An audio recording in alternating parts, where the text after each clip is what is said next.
The moment they lay awake last night, staring into the quiet darkness, something within them shifted in a way that words rarely capture, and I can almost feel the echo of that realization rippling through the deeper layers of the psyche. It was not a loud awakening, not a dramatic collapse, but a subtle fracture inside the image they held of themselves. They felt the absence of you not as a simple loss, but as a mirror suddenly removed, leaving them face to face with an unfamiliar reflection that had always existed beneath the surface of their awareness. I often observe how the psyche clings to familiar forms of love as if they were lifelines, yet beneath that clinging lives a quieter truth we rarely dare to acknowledge. When someone realizes that no one will ever love them in the same way you did, the pain is not only about missing another person, it is about the sudden confrontation with the parts of themselves that were held together by your presence.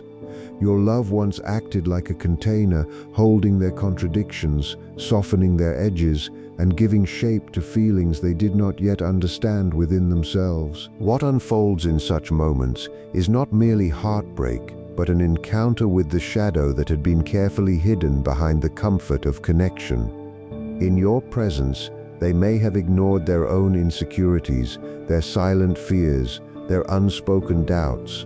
But now, in the quiet aftermath, those forgotten fragments begin to surface. I imagine them lying there, sensing memories drifting upward like shapes in murky water, each one carrying emotions they once avoided.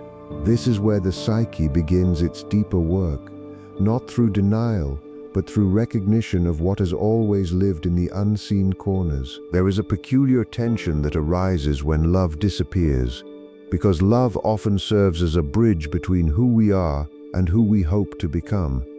Without that bridge, they now stand alone on unfamiliar ground.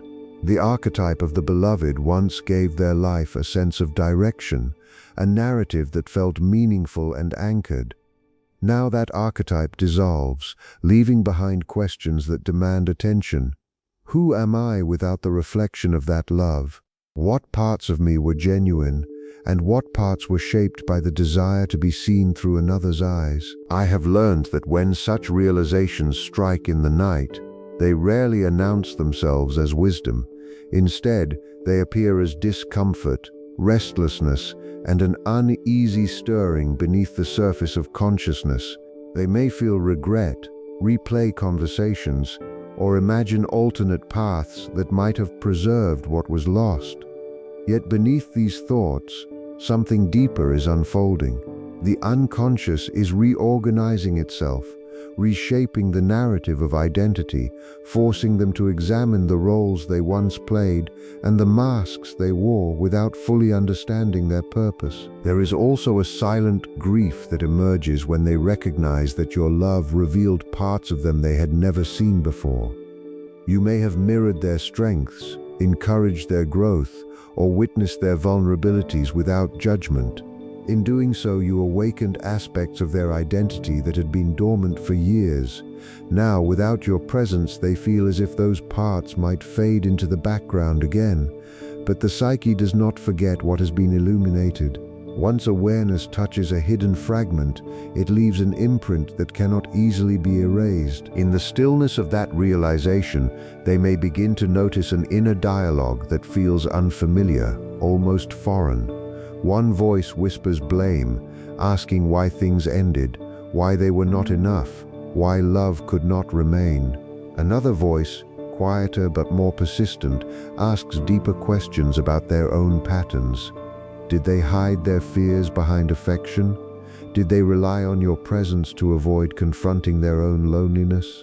These questions do not emerge to punish them, but to invite a confrontation with the dual nature of the self, where strength and fragility coexist. I often see how the mind resists this process at first, seeking distraction, noise, or temporary comfort to avoid the weight of introspection. Yet the realization that no one will love them in the same way carries a hidden invitation. It urges them to discover the parts of themselves that were unconsciously outsourced to another person. When love becomes a substitute for self-understanding, its absence feels like collapse. But when love becomes a catalyst for inner awareness, its absence transforms into an opening, a doorway into territories of the psyche that had remained unexplored. The shadow plays an especially important role in this stage because it contains the emotions they once projected onto you. Perhaps they admired your strength because they doubted their own. Perhaps they depended on your stability because they feared their inner chaos. Now, as they sit alone with these realizations, they begin to sense how much of their identity was intertwined with yours. This does not diminish the authenticity of your connection. Instead, it reveals the intricate dance between projection and reality, where we often see in others the qualities we struggle to recognize within ourselves. As the night deepens and their thoughts drift between memory and imagination, something subtle begins to form beneath the sadness. A new awareness, fragile but persistent, starts to take shape. They sense that the love they believed belonged entirely to you may also have originated from within them. The tenderness they felt, the devotion they offered, the patience they practiced. These were not gifts borrowed from another, but expressions of their own evolving psyche. And as this realization continues to unfold, they may slowly begin to wonder whether the love they lost was not only about you, but about the undiscovered parts of themselves still waiting to be seen, still waiting to be reclaimed, still waiting to be understood as something far more complex than a simple memory, something that continues to move beneath the surface of their awareness, shaping thoughts they cannot yet fully articulate, guiding emotions they barely recognize, and preparing them for a confrontation with a truth that has not yet fully revealed itself, a truth that waits just beyond the edge of their current understanding, quietly pressing against the boundaries of their identity as they drift deeper into the unknown spaces of their own inner world, where the next realization is already beginning to form but has not yet found its voice and remains suspended in that delicate space between recognition and resistance, where the psyche hesitates before allowing the next fragment of truth to rise into conscious awareness and reshape the image they once believed was permanent but now feels as if it is slowly dissolving into something unfamiliar that they are only just beginning to sense without fully grasping what it will eventually demand of them as they move further into this unfolding process of becoming and unbecoming that never truly stops but only changes form as the self continues to reorganize itself around the quiet echoes of what was lost and what is still waiting to emerge from the depths of their own unfinished story, where the next step has not yet been taken and the silence that follows feels heavier than anything they have known before, because it signals that something within them is preparing to shift again, and that shift has not yet fully arrived, but is already moving beneath the surface like a tide that cannot be seen yet is impossible to stop once it begins to gather its strength and move toward the shore of awareness, where the self must eventually face what has been hidden for far too long, and where the realization that began last night is only the beginning of a much deeper unfolding that has not yet revealed its full shape and remains suspended in the quiet tension between who they believed themselves to be and who they are slowly being asked to become as the inner world continues to rearrange itself in ways they cannot yet predict, but will soon have no choice except to encounter as the next layer of understanding begins to press forward from the darkness of the unconscious and move toward the fragile light of conscious recognition, where the journey continues without pause and without certainty and without the comfort of knowing exactly what waits beyond the threshold of the next thought that has not yet fully emerged, but is already stirring in the hidden chambers of the mind, where transformation always begins before it is ever seen. And as that pressure from the unseen continues to build, I begin to notice how their sense of certainty starts to weaken in subtle but undeniable ways. What once felt permanent now appears fragile, almost like a structure built on assumptions they never questioned. The realization from last night did not end when morning came. It followed them into the daylight, hidden behind ordinary tasks, quietly reshaping the way they interpret every memory connected to you. I often observe how the psyche does not simply lose love, it reorganizes itself around the absence of love. This is where the deeper conflict begins to reveal itself. They may feel an urge to recreate what once existed, to search for someone who might fill the same space you once occupied. Yet beneath that urge lies an unspoken resistance. A part of them senses that repeating the past will not restore what was lost. Instead, it will only delay the encounter with their own unfinished inner work. This is the moment when the shadow becomes more visible, not as a dark enemy, but as an honest witness. The shadow carries memories of moments when they avoided truth, when they ignored discomfort, when they relied on your presence to soothe feelings they did not fully understand. Now those same feelings return without protection. They feel exposed, almost defenseless, as if the armor they wore for years has been quietly removed. I imagine them noticing how silence feels different now. It is no longer empty. It is crowded with thoughts that demand attention. Memories replay themselves in fragments, not always in chronological order, but in emotional intensity. A gesture, a tone of voice, a moment of warmth, all return with new meaning. The psyche begins to reinterpret the past, not to create blame, but to recover understanding. And this reinterpretation is rarely comfortable because it forces them to confront the illusions they once accepted without question. There is a peculiar loneliness that emerges at this stage, one that goes deeper than physical separation. It is the loneliness of standing without projections. When you were present, they may have projected their hopes onto you, their fears onto you, their need for reassurance onto you. Now, without that external surface, those projections return inward. They must face qualities they once attributed to you, strength, patience, certainty, and ask whether those qualities might exist in quieter forms within themselves. This is where the process of individuation quietly begins to deepen, not as a grand transformation, but as a slow dismantling of false identities. They begin to notice the roles they played to maintain connection. Perhaps they were always the one who stayed calm, even when they felt overwhelmed. Perhaps they hid disappointment to avoid conflict. Perhaps they sacrificed parts of their authenticity in exchange for harmony. These patterns, once invisible, now rise into awareness with surprising clarity. I often think about how identity is rarely formed in isolation. It develops through relationships, through reflections, through the constant exchange of emotion and meaning. When one powerful relationship ends, the identity shaped within it begins to shift. This shift feels unstable at first.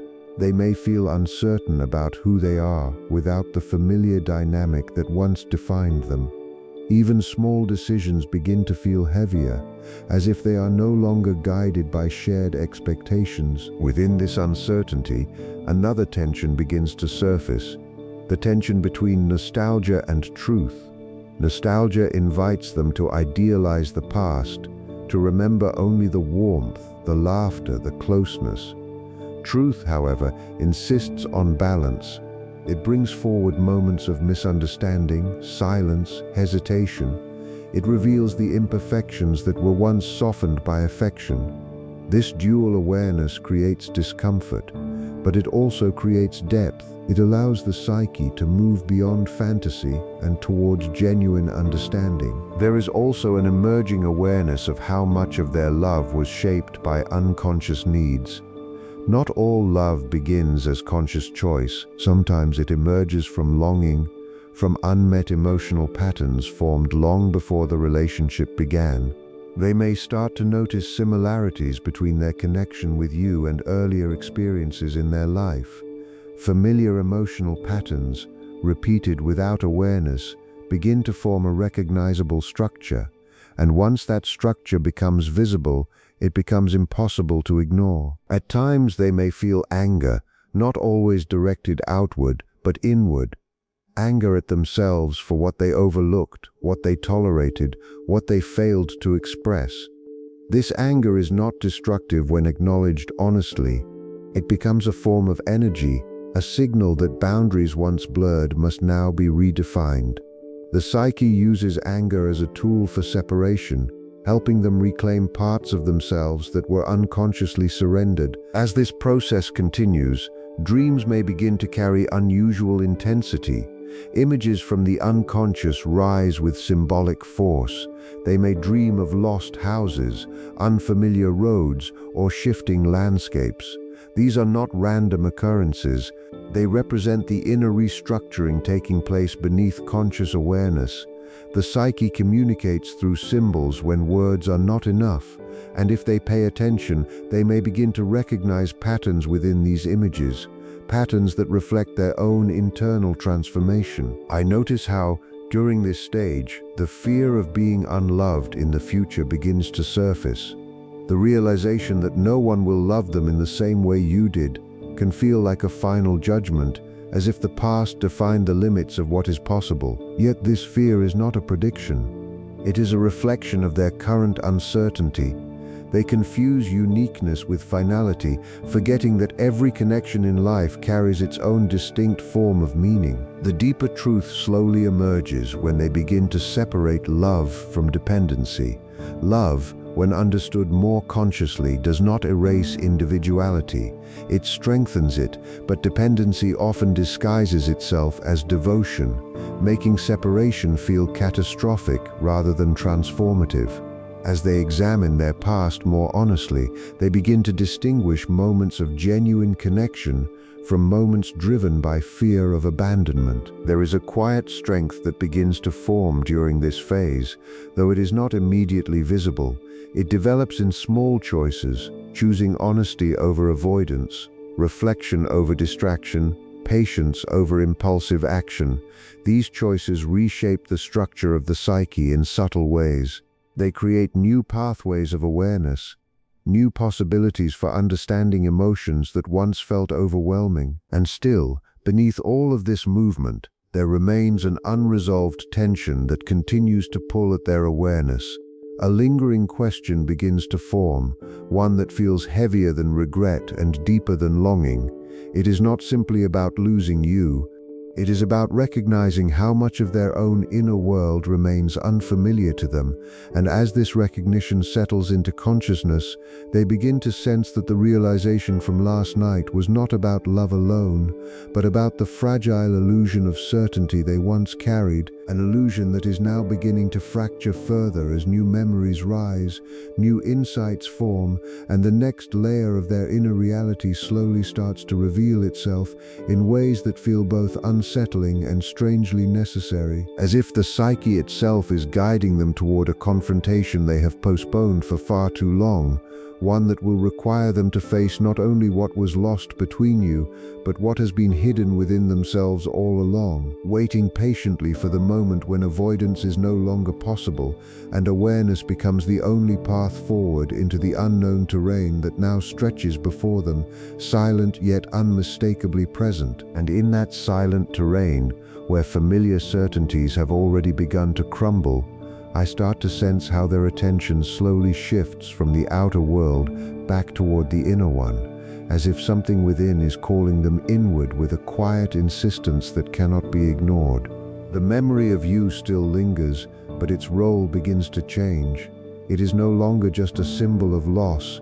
It becomes a doorway, an entrance into deeper questions that had remained buried beneath years of emotional habit. I often notice that when someone reaches this stage, the psyche begins to reorganize its priorities without announcing the change directly.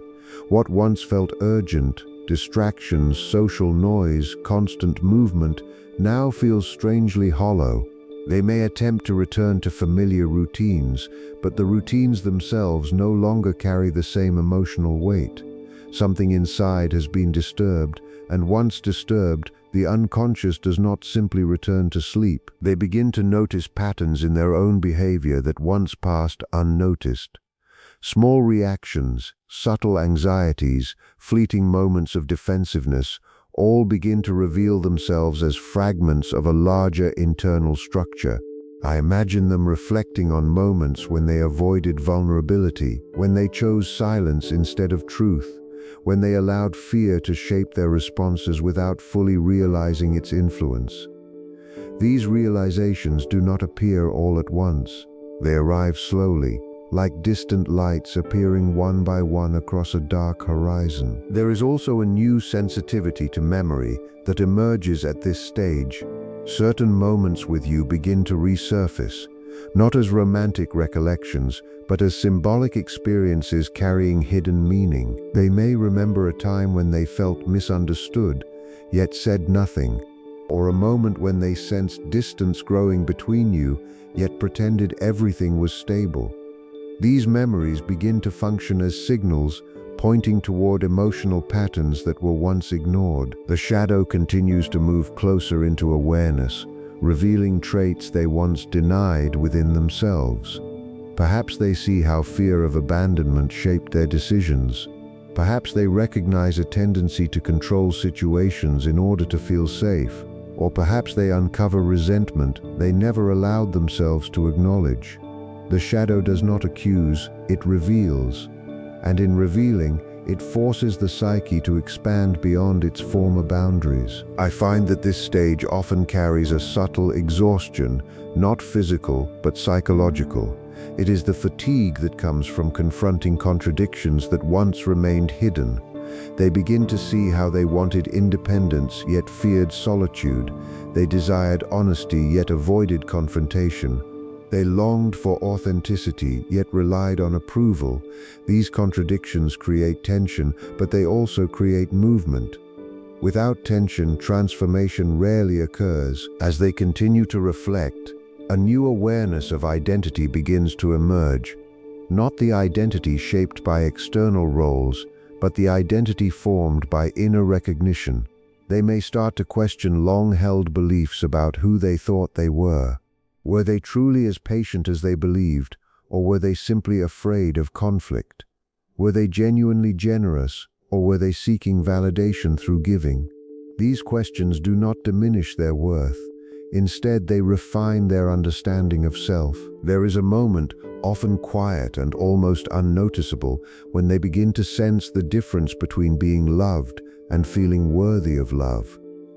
These two experiences are not identical, though they often appear connected. When someone else offers affection, it can temporarily mask feelings of inadequacy, but when that affection disappears, the underlying doubts rise to the surface. This is when they begin to understand that external love cannot permanently repair internal uncertainty. I imagine them encountering moments of solitude that feel heavier than before. Silence no longer serves as rest, it becomes reflection. In these moments, thoughts drift toward deeper questions about meaning and direction. They may wonder what truly mattered in the relationship, not in terms of shared activities, but in terms of psychological growth. What did that connection reveal about their strengths? What did it expose about their vulnerabilities? As this inquiry deepens, the archetype of the abandoned self may begin to surface. This archetype carries ancient emotional patterns, rooted in early experiences of separation and uncertainty. When the present loss activates this archetype, the reaction feels larger than the current situation alone. They may feel emotions that seem disproportionate to the moment, unaware that these emotions belong not only to the present, but to earlier layers of experience. The unconscious does not separate time in the same way the conscious mind does. Past and present often merge, forming emotional landscapes that feel confusing at first. Yet within this confusion lies an opportunity for integration. By recognizing how old fears reappear in new circumstances, they begin to loosen the grip of those fears. Awareness interrupts repetition. Recognition breaks cycles that once seemed permanent. At times they may feel tempted to escape this inner work. The mind naturally seeks comfort, familiarity, reassurance. Yet avoidance carries its own cost. Each distraction delays the encounter with truth. And truth, once stirred into motion, does not retreat easily.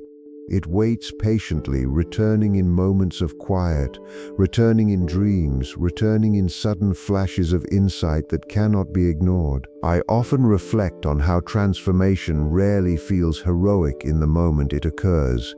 Instead, it feels uncertain, unstable, and deeply uncomfortable. They may question whether this process is necessary, whether the pain of reflection is worth the clarity it promises.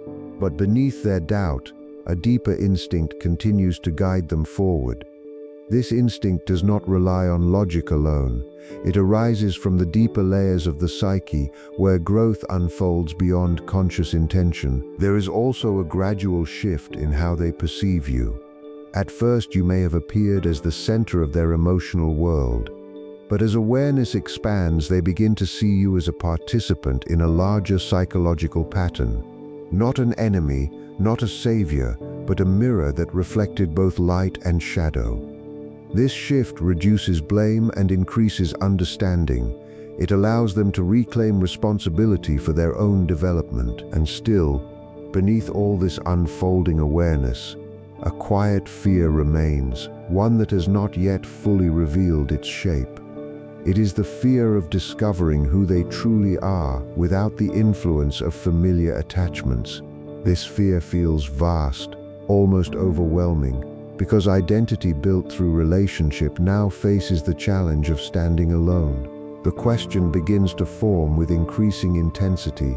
If no one will love them in the same way again, then who are they when love is no longer serving as their primary reflection? This question does not arrive with answers. It lingers, unresolved, growing heavier with each moment of introspection. And as they continue to move through daily life, carrying this unspoken tension beneath the surface, the next realization begins to gather strength in the deeper layers of their awareness, a realization that will not only challenge their understanding of love, but also confront their assumptions about control, vulnerability, and the hidden motivations that have shaped their choices for far longer than they have ever consciously recognized, waiting patiently beneath the surface, preparing to rise when the mind becomes still enough to finally listen. And when the mind finally becomes still enough to listen, I begin to sense how a deeper unease starts to take form, not as panic, but as a quiet recognition that something fundamental within them has been misinterpreted for years. This realization does not shout, it whispers. It nudges their attention toward patterns they once considered normal, patterns that now feel strangely unfamiliar when viewed from this new inner distance. I often notice that when the psyche reaches this threshold, it begins to question not only the past relationship, but the entire structure of attachment that defined their emotional life. They may begin to ask themselves whether the love they gave was truly free, or whether it was shaped by hidden fears they never fully acknowledged. Fear of being unseen, fear of being forgotten, fear of being alone with themselves in the long stretches of silence that follow separation. These fears do not emerge randomly. They belong to earlier layers of identity that formed long before you entered their life. In your presence, those fears may have softened, temporarily soothed by closeness and familiarity. But now, without that protective layer, the fears rise into awareness with greater clarity. I imagine them noticing how certain emotions feel older than the relationship itself, as if they belong to a deeper timeline woven into the fabric of their personality. This is where the inner conflict intensifies. One part of them longs to return to what felt safe and known, even if it required compromise or self-denial. Another part, quieter but more determined, begins to recognize that safety built on avoidance is never truly stable. This tension creates a kind of psychological friction, and it is within this friction that transformation quietly takes shape. They may begin to sense moments when their reactions feel disproportionate to present circumstances. A small reminder of you triggers waves of sadness that seem larger than the memory itself. A simple silence feels heavier than expected. These reactions are not signs of weakness. They are signals from the unconscious, revealing emotional material that was once buried beneath routine and distraction. I often reflect on how the shadow becomes more articulate during this stage. It does not simply reveal hidden traits, it reveals hidden motives. They may start to see how their acts of kindness sometimes carried an unspoken expectation of reassurance, how their patience occasionally masked a fear of conflict, how their loyalty may have concealed an underlying fear of abandonment. None of these realizations erase the sincerity of their love. Instead, they deepen their understanding of its complexity. As awareness expands, the illusion of control begins to weaken. They may have believed that love could be maintained through effort alone, through careful words, through constant emotional vigilance. But now, faced with loss, they begin to recognize the limits of control. Relationships involve two evolving individuals, each carrying their own unconscious patterns. No amount of effort can fully prevent change, because change is woven into the nature of growth itself. There is also a growing awareness of how identity once relied on being needed. They may have found meaning in supporting you, guiding you, or protecting you from difficulty. In doing so, they built a sense of purpose around the role of caretaker or stabilizer. Now, without that role, they feel an emptiness that extends beyond emotional loss. It is the emptiness of losing a function that once defined their value. This emptiness can feel frightening, because it forces them to confront the question of intrinsic worth. If they are no longer needed in the same way, who are they without that function? What remains when the role dissolves and the familiar expectations disappear? These questions do not seek immediate answers. They invite reflection, patience, and the courage to remain in uncertainty long enough for deeper understanding to emerge. I imagine them noticing subtle changes in how they experience time. Moments feel slower, heavier, more deliberate. They begin to spend longer periods in thought, revisiting not just memories of you, but memories of themselves before the relationship began. They search for clues, trying to understand who they were before their identity became intertwined with yours. This return to earlier memories often uncovers forgotten desires, abandoned ambitions, and silenced instincts. They may remember interests they once set aside to maintain harmony, dreams they postponed in order to preserve stability. These rediscovered fragments carry emotional weight because they represent parts of the self that were temporarily neglected. Now they return with quiet insistence, asking to be acknowledged once again. There is also a subtle emergence of self-observation during this stage. They begin to watch their own thoughts with greater distance, noticing patterns rather than reacting automatically. This shift creates space between impulse and action. In that space, reflection becomes possible. They begin to see how their emotional reactions are not random events, but expressions of deeper internal structures formed over time. The process of individuation moves quietly beneath the surface, often unnoticed until its effects become undeniable. They may find themselves making different choices than before, choosing solitude over distraction, choosing reflection over avoidance. These choices are rarely dramatic. They unfold gradually, forming a new foundation of awareness that supports long-term transformation. At times, resistance returns with surprising strength. They may question whether this inward journey is worth the discomfort it brings. Nostalgia attempts to pull them backward, inviting them to remember only the warmth and ignore the complexity. Yet truth continues to press forward, refusing to remain hidden beneath sentimentality. The psyche seeks wholeness, not comfort alone. I often sense that this stage carries a peculiar mixture of grief and clarity. Grief for what has been lost, clarity for what has been revealed. These two forces move together, shaping the inner landscape in ways that feel both painful and necessary. Without grief, depth cannot develop. Without clarity, grief becomes endless repetition rather than transformation. And beneath all of this movement, a new awareness begins to form, an awareness that their longing for your love was also a longing for recognition of their own inner potential. You reflected qualities they admired, strengths they wished to embody, confidence they hoped to claim. In losing that reflection, they are now faced with the challenge of cultivating those qualities within themselves rather than searching for them externally. This realization carries both weight and possibility. It suggests that the love they experienced was not solely dependent on another person, but also on their own capacity to feel deeply, to care sincerely, to remain present even in moments of uncertainty.